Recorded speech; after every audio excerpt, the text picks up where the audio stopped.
का मान सम्मान और गौरव पूरी दुनिया में बढ़ाया है। और यहाँ अपनी सरकार, काम अभी कई होना है। मेरे भांजे भांजियों की पढ़ाई मेरी चिंता का विषय है और इसलिए लैपटॉप, स्कूटी, कहीं ने कहा ये स्कूटी लैपटॉप कहाँ को दे रहे हो? मैंने कहा जैसे मम्मी अपने बेटा बेटी को पटाती है ना कि ये मत कर बेटा, टॉफी दूंगी, चॉकलेट दूंगी, और बेटा बेटी मान जाते हैं, तो मैं भी मेरे भांजे भांजियों से करूं, पढ़ो मेरे बेटा, लैपटॉप दूंगा, स्कूटी दूंगा, पढ़ो। इसी बहाने पढ़ेंगे और आगे बढ़ेंगे। ये जिंदगी बदल। देखो मैं परिवार चलाता हूं, सरकार नहीं चलाता। आप बताओ मैं मुख्यमंत्री लगता हूं कि भैया लगता हूं? अरे जोर से बोलो। भैया भी हूं और मामा भी हूं। यही तो अपना परिवार है। ये मेरे भाई, ये मेरी बहनें, ये मेरे बच्चे। ऐसे संबंध नहीं देखे। छोटे छोटे बच्चे, उन्हें पता ही नहीं वोट क्या होता है, सरकार क्या होती है। उनको तो ये पता है कि ये आदमी अपना मामा होता है। ये कैसा रिश्ता भगवान तूने बना दिया। इन बच्चों को मैं प्रणाम करता। यह अद्भुत रिश्ता है और इसलिए मेरी ड्यूटी है कि बच्चों का भविष्य बर्बाद ना होने दूं। इसलिए मेडिकल इंजीनियरिंग की फीस भी भरवाएंगे। और दूसरी बात, मेडिकल की पढ़ाई हिंदी में भी करी। और एक बात और जिसका कहीं को पता ही नहीं है, प्राइवेट स्कूल में पढ़ने वाले बच्चों का मेडिकल कॉलेज में ज्यादा एडमिशन होता था नीट के माध्यम से। इस बार मैंने रिजर्वेशन दे दिया कि सरकारी स्कूल के बच्चों के मेडिकल कॉलेज में एडमिशन के लिए सीटें रिजर्व कर दूंगा ताकि गरीब के बेटा बेटी भी डॉक्टर बने। ये हमने किया। आज कामों की लंबी सूची नहीं गिनाऊंगा। आज तो रोड शो था, सभा तो फिर करने आऊंगा। लेकिन कांग्रेस के लोग दिनों रात पानी पी पी के मुझे गाली देते रहते हैं। कभी कन्या भोज के बहाने, कभी किसी और बहाने, कभी नारियल फोड़ो, कभी फलाना करो। तुम यार इस दुबले पत्ते आदमी से डरते कहां हैं? सपने में भी चिल्लाते हैं शिवराज शिवराज शिवराज, क्योंकि ये डरे हुए लोग ये प्रधानमंत्री मोदी जी की लोकप्रियता सहन नहीं कर पा रहे। इनको पता है कि पीएम कह चुके ना खाऊंगा ना खाने दूंगा। और इसलिए भारत की राजनीति में पहली बार ऐसा हो रहा है कि तो बेईमान नेता है वो जेलों में भी जा रहे हैं। जेलों में ये जितने इंडिया गठबंधन वाले, इंडी गठबंधन, कहीं की ईंट कहीं का रोड़ा, भानुमति ने कुंभा जोड़ा, लेकिन कमलनाथ ने उसको ही तोड़ा। वो गठबंधन की धज्जी उड़ा दी। वो अखिलेश चिल्ला रहा है कि मेरी सीट मेरी सीट, तो कमलनाथ ने कहा कि अखिलेश का है, कब अखिलेश? अभी इनका इंडी गठबंधन। एक बार नर्मदा जी में बाढ़ आई।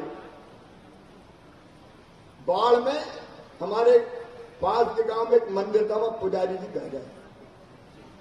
और पटवा रहते थे पहले गांव में, पटवा जानते ना, पटिया के बनते थे, अब तो खत्म हो गए लेंटर में। तो पटवा वाला घर था उनका, तो पटियों पे बैठ गए और जाके बाद में एक पेड़ पकड़ लिया, पेड़ पे चढ़ गए। दूसरे दिन जब सवेरा हुआ तो हम कुछ उत्साही नौजवान एक नाव लेके, तब ये मोटर वोटर बोट नहीं होती थी, लेके निकले कि यार वहां वो धोती हिला रहे थे कि यार वहां फंसे हैं, जरा चलो बचाने की कोशिश करें। इतनी बोट वोट होती नहीं थी। ये मैं बचपन की बात बता रहा हूं, जब मैं थोड़ा बड़ा हो रहा था। तो नाव जब हम पहुंची तो हम आश्चर्यचकित रह गए। एक ही पेड़ पे पंडित जी भी थे, एक सांप भी लिपटा था, एक बंदर भी बैठा था। चींटे चींटी बहुत से ऊपर नीचे हो रहे थे, लेकिन ना तो सांप फुफकार रहा था, ना आदमी मार रहा था, ना बंदर काट रहा था। अपनी अपनी डाल पे चिपके थे सब, क्योंकि नीचे बाढ़ का पानी था। तो मोदी जी के समर्थन की बाढ़ जो आई तो ये सब के सब इंडी गठबंधन वाले, कांग्रेस, सपा, आप सब एक एक पेड़ पर चढ़ गए। लेकिन मैंने जो बाढ़ में देखा था वहां तो लड़ नहीं रहे थे आदमी बंदर, यहां तो पेड़ पे बैठे बैठे भी लड़ रहे हैं।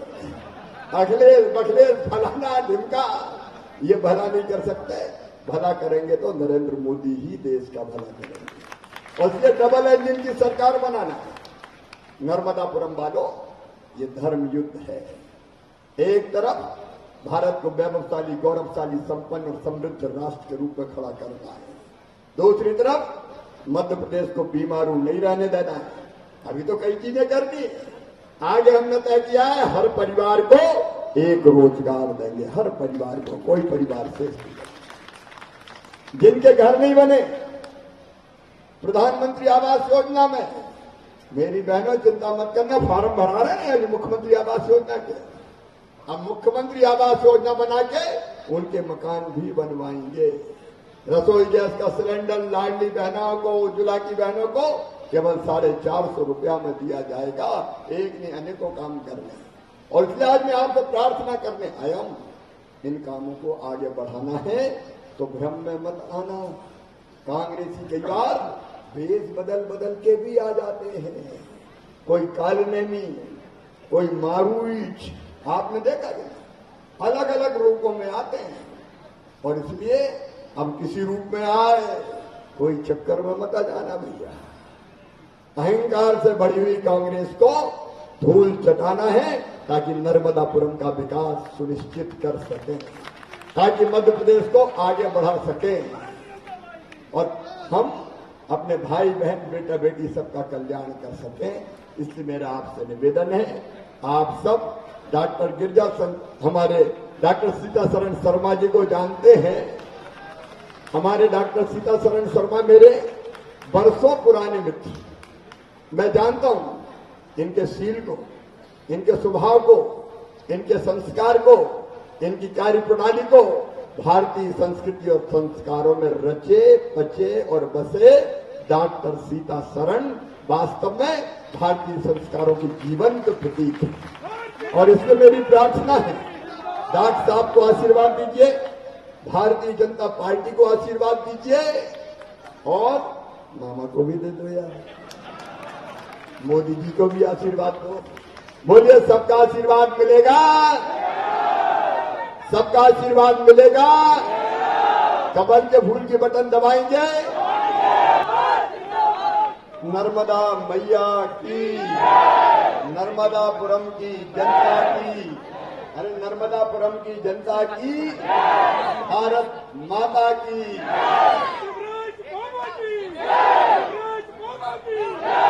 अरे मेरे भाइयों की जय हो जाएगी तो मामा की जय जय तो वैसे ही हो जाएगी।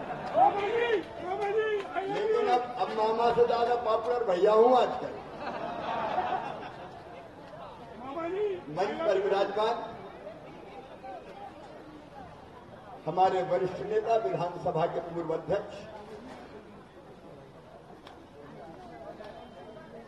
विचारवान, कर्तव्यनिष्ठ, जनसेवी आदरणीय डॉक्टर सीतासरण शर्मा जी, आदरणीय शिव कुमार चौबे जी, हमारे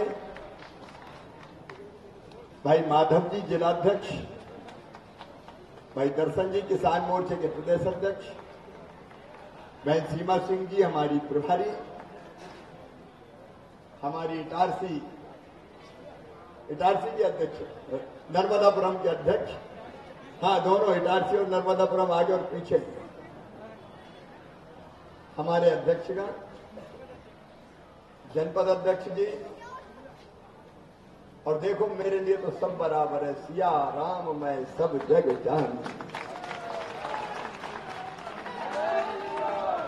आप सबके अंदर जो सीताराम है उनको मैं प्रणाम करता हूं। मेरे प्रिय बहनों, भाइयों, भांजे और भांजियों, आप सबको नमस्कार।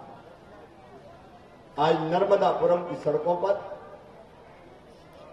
जनता का जो प्यार मिला, क्योंकि हमारा मुख्य कार्यक्रम आज रोड शो का था,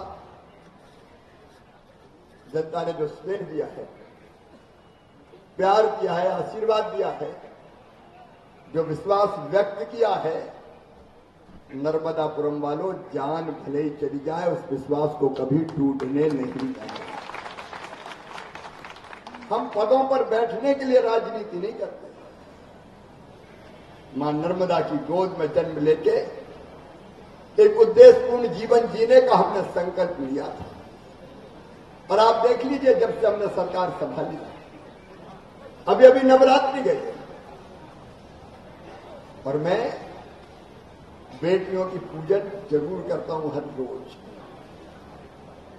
बेटियों के पूजन, मेरी बहनों के पूजन, कल कांग्रेस के एक नेता ने टॉन्ट मारा, व्यंग किया कि कन्या पूजन नहीं, ये तो नाटक नौटंकी करता है। अरे कन्या पूजन दिग्विजय जी, आपके लिए नाटक नौटंकी हो सकता है, लेकिन मेरे लिए देवी की पूजा है कन्या पूजा।